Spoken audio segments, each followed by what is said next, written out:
Alright guys, now we're gonna wrap up the submission series with a very interesting and effective technique. This is a position that Elan taught me, and he helped me incorporate this choke into my arsenal, and it really fits my game pretty well. It's an unorthodox technique that works great with the turtle guard position, and it's called the suicidal choke. Let's pay attention to the details in this technique here. We start just like before, fighting from the open guard, but ready to make the transition to the turtle.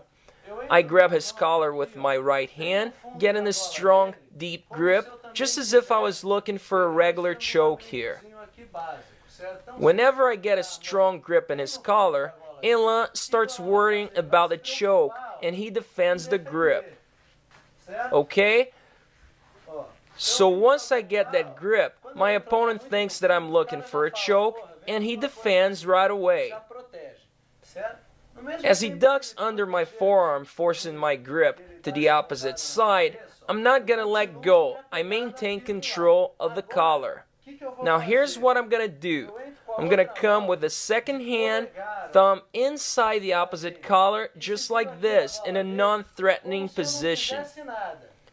I start to turn towards my opponent, bringing my right knee down on the ground and moving my elbow towards the center, like so. It's important that my elbow moves towards the center. I turn to the turtle position like this, he moves towards my back, and I get the tap.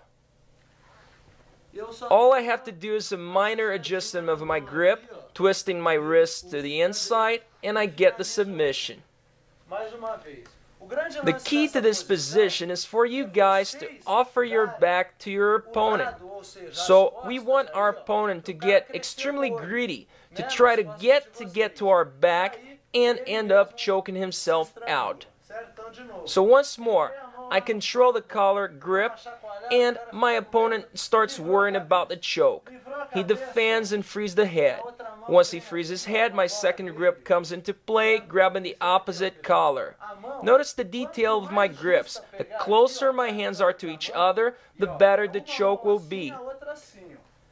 So I'm using 4 fingers in the first grip, and once he defends, I just maintain the grip without even moving it. Now the second grip will come, and I'm going to use my hands with the thumb on the inside of his collar like this. Since I'm demonstrating technique, I'm going to give a bigger gap than usual, because otherwise I'm going to rip Elan's neck out. My elbow will now move towards the center, and he starts moving towards my back. Even if I let him have the hooks, I will still tap him out. However, I'm not going to let that happen. I'm going to move towards the turtle position instead, where I can protect myself and prevent the hooks from coming in. So once again, I get control of the collar, I bring my second grip, and now I start turning towards the turtle, getting the tap. Let's see how it works. As I'm facing him, you can see that my forearms are parallel and there's no choke there. There's no way I can choke him, but as he starts turning towards my back, watch what happens with my arms. They get crossed. And now once I pull him to the front, that's where the choking action comes into play. Okay,